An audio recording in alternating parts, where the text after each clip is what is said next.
Let me give you a basic rundown on the power level of my FX Crown 22 that you see here before we get into the how-to portion of this video. So I recently installed an Ernest Rowe Hammer tune kit, which consists of a hammer weight, a factory fresh hammer spring, and a modified hammer spring guide.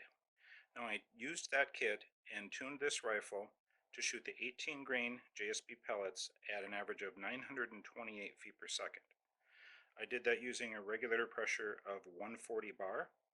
The power wheel or transfer port setting is on high, or the 25-30 caliber setting, and the hammer wheel ended up being on number 2 for maximum power with those pellets at that speed. So now the big question is, how do I adjust the internals here to make the hammer wheel fall on maximum for my current power setting? So that's what I'm going to show you in this video.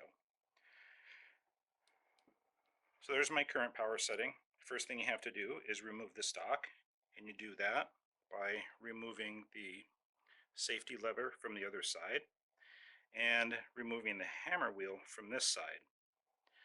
Now, you want to be very careful when you remove this hammer wheel, because there are 2 ball bearings underneath as well as 2 small springs, and you definitely don't want those falling onto the floor when you remove this wheel. So I've already loosened the screw. We'll lift this off here. Now before you pull it away from the gun, just turn it over. Now you'll see that one of those balls is still in position and the other one is right in there. So let's set this down. Take this ball out, and now we'll get the other ball out of there. Just very gently, some needle nose pliers.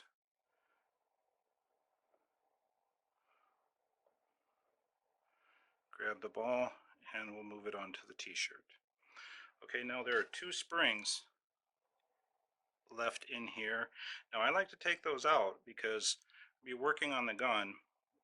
It's possible that we will have this side of the receiver down, and you don't want those springs to fall out. So I take a very small Allen key, insert it into the hole where the spring is, and lift it out just like that. Set it right down here. Same thing with the other spring.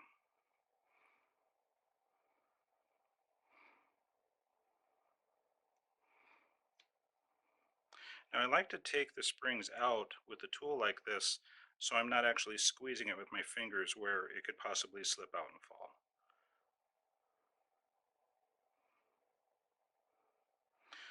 So now we're ready to remove the stock. So now that the stock is off, we can see what we need to adjust the length of, and that is this screw here. This is commonly referred to as the D5 screw. The end of this screw is what has contact with the cam on the inside of the hammer wheel. So let's first measure how long the screw is, and that's the portion that protrudes from the slider. But I am getting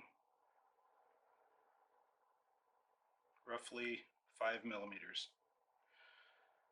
So the length of the screw, as you see it, is 5 millimeters. Now we could adjust that shorter, and that's in fact what we'll need to do, is make it shorter, and there's 2 ways of doing that.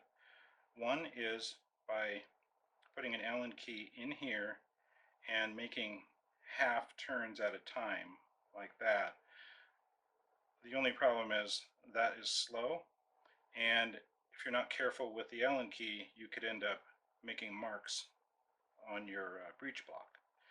The quicker way is to remove this slider And that's what we'll do here shortly. But before we do that, I want to take a couple of measurements, and this is going to help you determine what length this screw needs to be to have your hammer wheel fall on max for your max power setting. So the measurement we want to take, and we'll do this twice, is the distance between the end of the slider and the boss here where the screw for the hammer wheel goes into. And again, this doesn't have to be right down to the 100th of a millimeter, but let's make it as close as we can without putting any compression on the slider, and we get 9.4 millimeters. So now's the tricky part. I'm going to put one of these ball bearings back in. I'm going to set the hammer wheel back in the position that gave me my maximum power, and that is on 2. I'm going to put this slider so that the D5 screw has contact with the cam right there, and now I'm going to hold it down with my thumb, lift the power wheel off, be careful that ball bearing doesn't get lost. Just leave it right in there. Now we'll make that very same measurement again.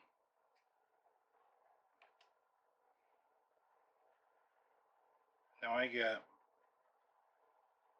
6.4 millimeters. So now let's take that 9.4 initial measurement, subtract 6.4, and we end up with 3 millimeters. Now we'll take our initial measurement of the length of this screw of 5 millimeters, subtract 3, and we end up with 2. So we need to adjust the length of this D5 screw so it is 2 millimeters instead of 5. Now, how do we go about doing that? So now the quick way to adjust this is to loosen the set screw back here so we can pull that slider out of there.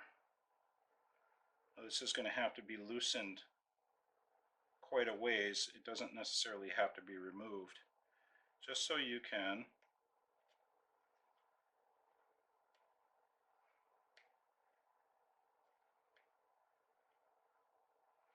take this out just like that. Now that the slider is out, we can change the length of the D5 screw pretty quickly just by inserting a proper size Allen key. And this has got a thread locker on it, so it's got some friction to it when you turn it. So let's just give it a few cranks until it's pretty short, and once it gets close to the length that we want, we'll take a measurement, and we're shooting for 2 millimeters. So that's pretty short right there. Now let's set the calipers to the distance we want that screw to be, and you see we want it to be 2 millimeters. And we'll eyeball the length of that D5 screw that's protruding. I see that it needs to be just a little bit shorter. I'll give it another full turn and a little bit more, and we'll measure that again. And it looks like that's about it. It looks like that's pretty close to 2 millimeters. Now at this point it doesn't matter if it's slightly over or slightly under, because we'll make a final adjustment once we get everything back together. Now I could feel while adjusting this D5 screw with the Allen key that the more I turned it in to shorten it, the less resistance I got. So chances are whatever thread lock was on this screw it has mostly come free.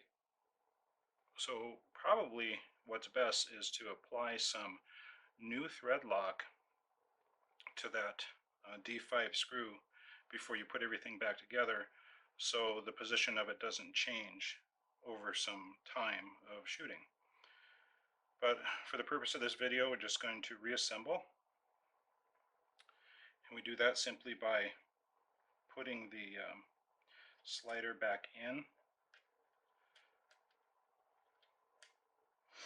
just like that. I'm going to tighten the set screw back here.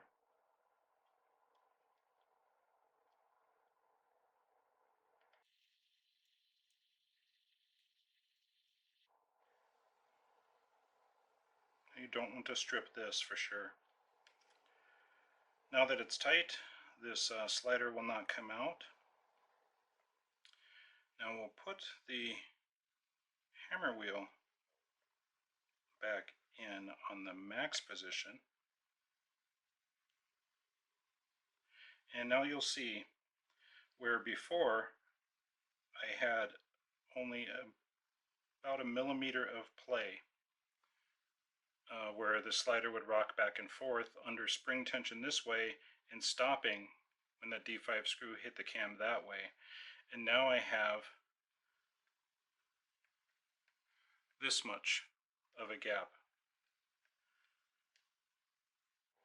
So before we put everything back together, how do we verify if we adjusted this D5 screw to the proper length? Well, remember the measurement we took previously before we shortened the D5 screw when the max power was on 2? The distance we got between the slider and the boss was 6.4 millimeters. So let's put the hammer wheel back into place and we'll put it on max, and I'll show you how to check. So let's take this slider, move it to the rear, just so the D5 screw contacts the cam. Hold it in place with your thumb. Take that wheel off, be careful not to lose the ball bearing.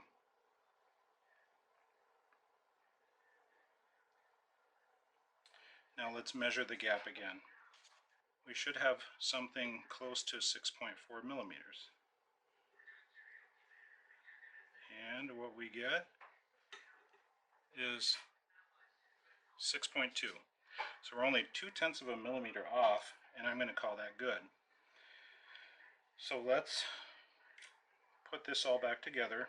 I already had the one spring in there, so let's use the tool to get the other spring in. Remember, you definitely don't want to lose these small bits. Get the ball bearings back on carefully. Set the hammer wheel back into position.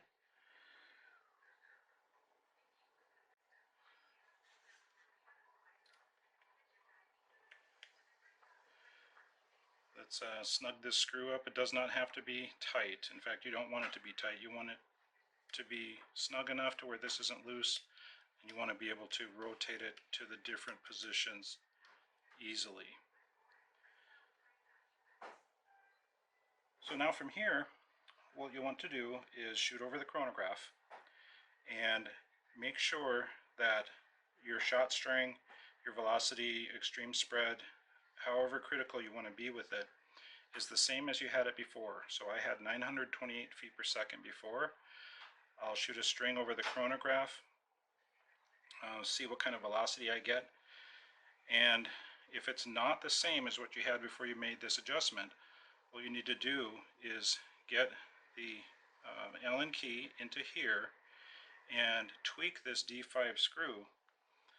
Either lengthen it for higher velocity or shorten it for lower velocity. But you'll want to tweak this until you get the same performance as you had before you made this adjustment. And from there, you'll need to take this off again, put the stock back on, get everything all back together, and then you'll be good to go. So I hope this video helped you out, and thank you for watching.